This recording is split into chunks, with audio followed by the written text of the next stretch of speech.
So I want to talk about something that is pretty important, and that is this question as to Corey, what do you do? What's your job? What's your occupation? And I tell them, I say straight up, I say, hey, I'm trying to help humanity. I'm doing work that I consider work, and it is work because I'm doing it all day long, and it consists of writing, it consists of speaking, it consists of who knows what, because my goodness, you see how long it takes just to create a book, just to post a video, to get all the thumbnails and sometimes scripts together, and it takes a lot of work sometimes, and in the middle of that you have other in real life stuff happening. So there's a lot of work involved, and undeniably, may it not be physical work, it definitely is mental work. But aside from that, what I'm here to say is that my job is truth. Truth is my true allegiance. That's my real responsibility. These other things in life, yes, they're important and they help us, but for what? And being happy is important in life, but ultimately, how do we become happy? And these are the things that I tend to look at. There's two things, right? People want to work for money, and they may also work because it serves some sort of happiness, some sort of social life, etc.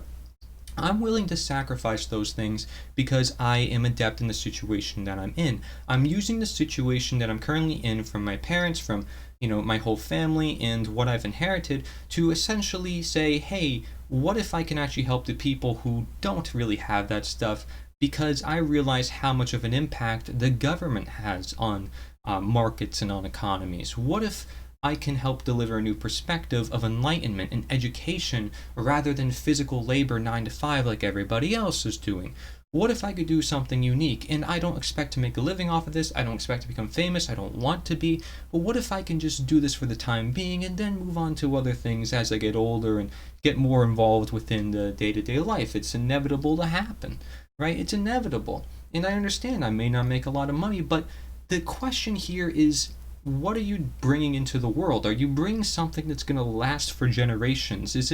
Are you bringing timeless principles of truth to the world that can potentially change the minds over lifespans and really awaken people to what some of the things are going on? Sometimes that is necessary, like in the abolition of slavery, which is why I focus on abolitionism for understanding all forms of slavery, because it's not really over, and the fact that we forgot some bits about slavery is why slavery is reoccurring and new forms are growing out of that. Because while we recognize one form of slavery, we still don't understand what slavery is, and therefore we didn't get to the root cause. Yes, there is change that happens just through words, just through technology, just through books. Books are also technologies. And those things can change the world just as much as physical labor, just as much as making money. And making money is not the equivalent to making impact. It can be a representation of the fact that you're making an impact, but it doesn't equate.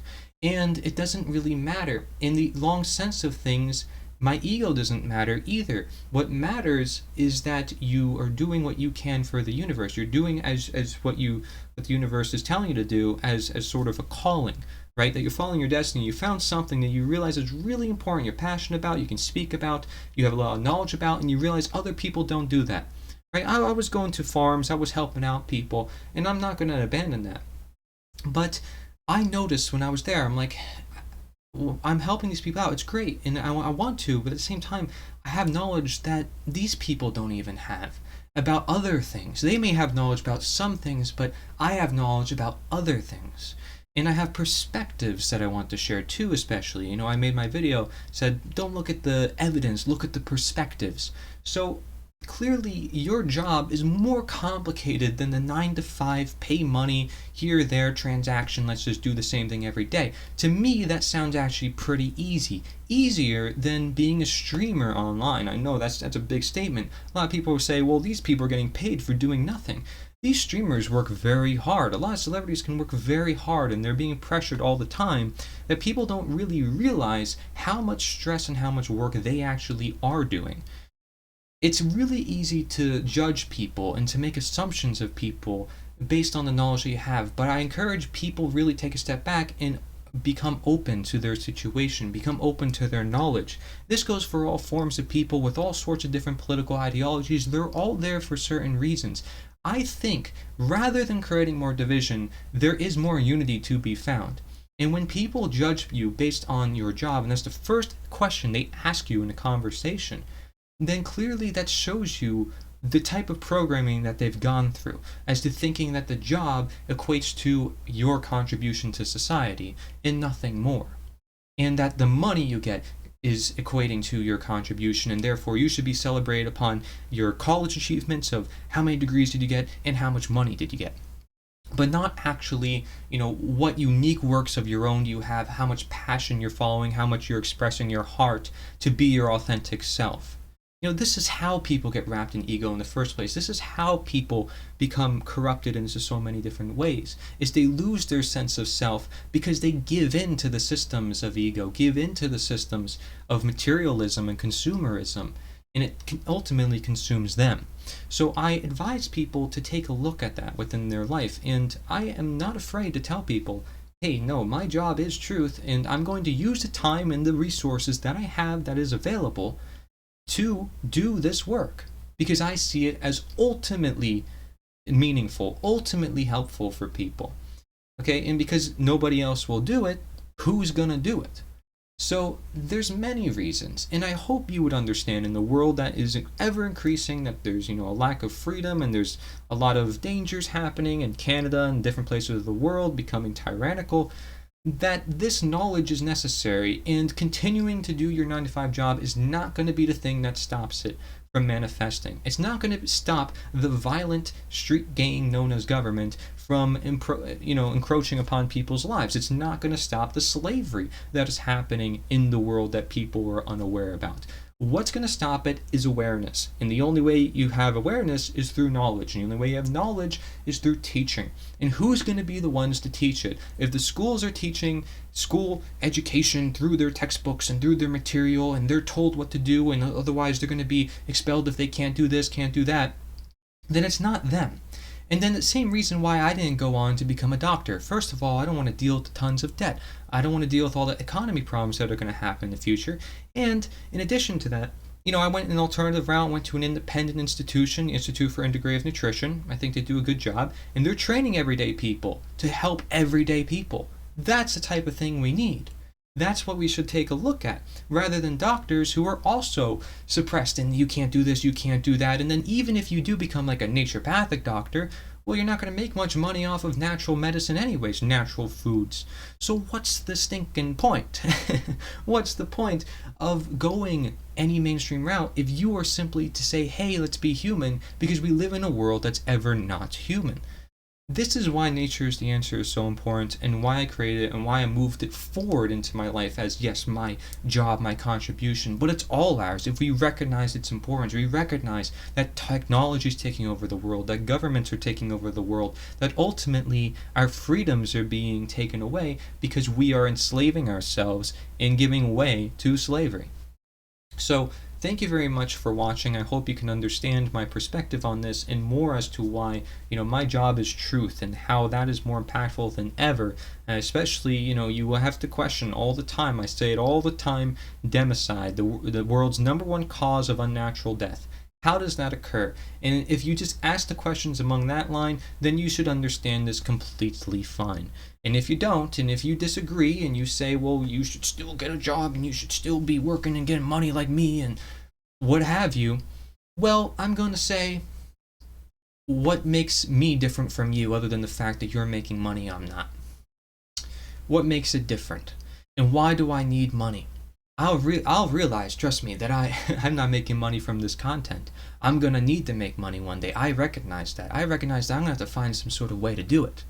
Okay, and I might need help, who knows, of finding that method. But I'm going to do my best, no matter what, in my circumstance, to fight for the truth in any circumstance, at any time period. I don't care what happens, right? There's a lot of people like Jeremiah Hacker, who was an abolitionist and an anarchist in the 19th century, and he traveled place to place and didn't have his own home. But you know what? He still got out his message, so his destiny was ultimately fulfilled. He did what he had to do. And people wrote books about him. Not a lot of people may know who he is, but he did his best and ultimately contributed to the end of slavery, at least in his town of Maine. So Even small changes like that are amazing, and I've seen some of that, and that is what continues to inspire me.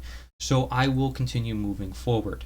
The inspiration does not come from you validating my ego. That is not the currency I get from this. The currency is from legitimately actually changing minds, because I changed my own mind through the same knowledge that was so hard for me to understand through the past couple years, which was understanding that I'm actually condoning a type of slavery by participating in politics.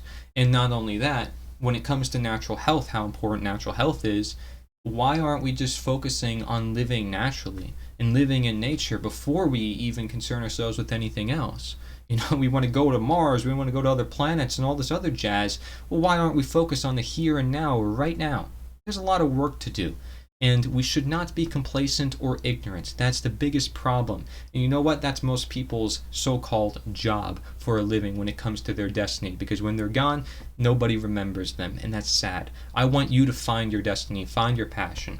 Okay? And I'm not saying you need to find it and you're going to find it through my methodology. You got to find it for yourself.